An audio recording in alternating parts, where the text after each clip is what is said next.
ॐ नमो भगवते वासुदेवाय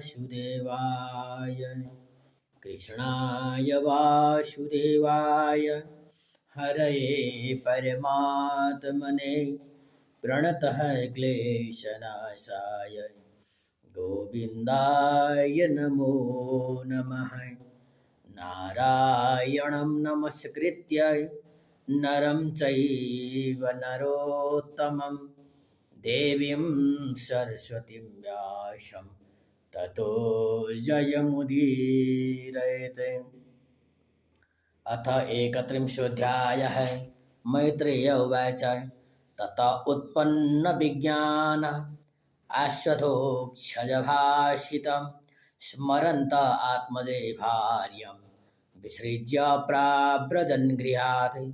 दीक्षिता ब्रह्मसत्रेण सर्वभूतात्ममेधसा प्रतीच्यां दिशि वेलायां सिद्धो भूद्यत्र जाजलिः।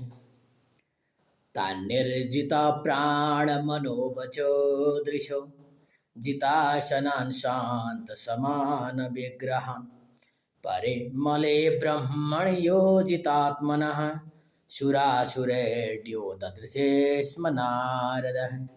तमागतं तौत्थाय प्रणिपत्याभिनन्द्य च पूजयित्वा यथादेशं सुखासीनमथाब्रुवन् प्रचेतसौचुः स्वागतं ते सुरर्षेद्य दिष्ट्या नो दर्शनं गतः तव संक्रमणं ब्रह्मन् न भयाय यथा रवेः।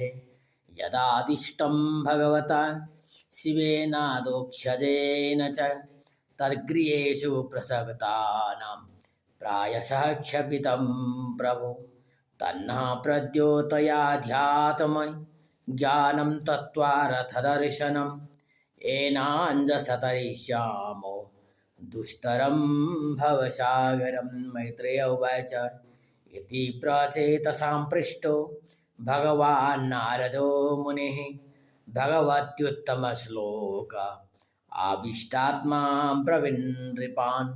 नारद उवाच तज्जन्म तानि कर्माणि तदायुस्तन्मनोवचः नृणाम्येनेह विश्वात्मा सेव्यते हरिरीश्वरः।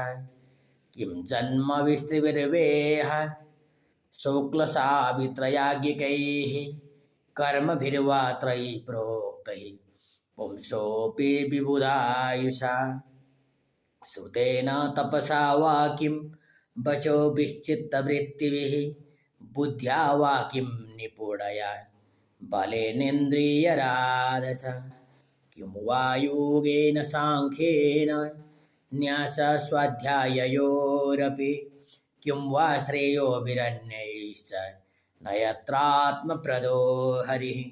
श्रेयसामपि सर्वेषामात्मा ह्यवधिरर्थतः सर्वेषामपि भूतानां हरिरात्मा तमदः प्रियः।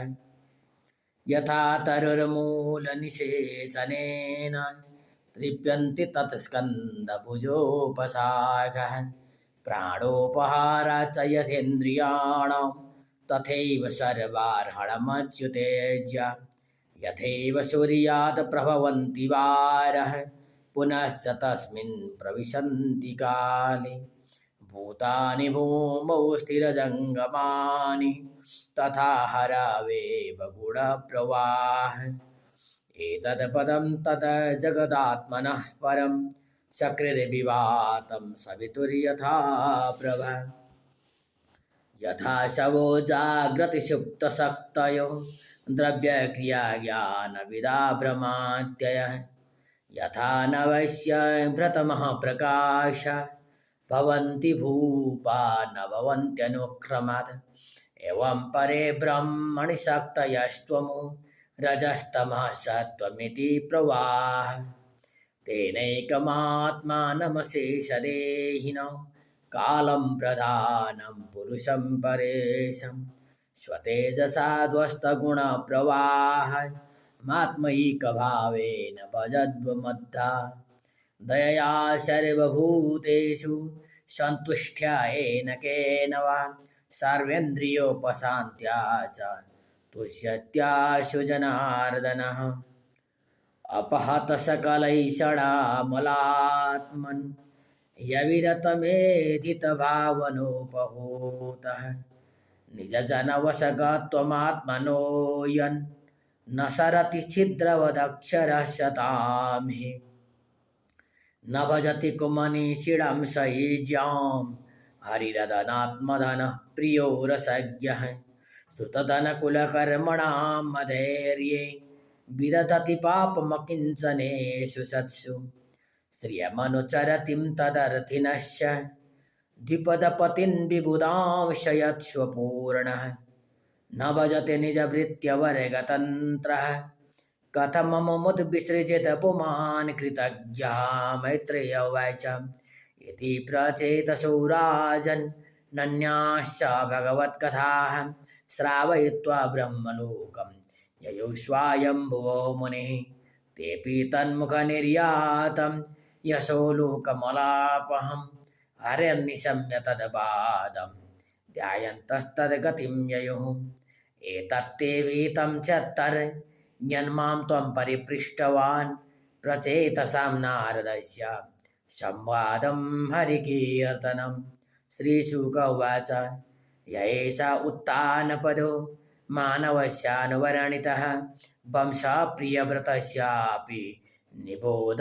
नृपसत्तमः यो नारदादात्मविद्यां मधिगम्य पुनर्महिं भुक्त्वा विभज्य पुत्रेभ्यः ऐश्वरं समगातपदम् इमं तु कौसारमिणोपवर्णितां छत्तानि सम्याजितवादशतकथां प्रवृद्धभावो श्रुकलाकुलो मुनेर्दधार मूर्धना चरणं हृदा हरेः विदुर उवाच सोऽयमद्य महायोगेन भवता करुणात्मनः दर्शितस्तमसः पारो यत्र किञ्चन गो हरिः श्रीशुक उवाच इत्यानम्य तमामन्त्र्य विदुरो गजसाह्वयं श्वानं दिदिक्षुः प्रययौ ज्ञातीनां निर्वृताशयः एतद्यः शृणुयाद राजन् राज्ञं हर्यर्पितात्मनाम् आयुर्धन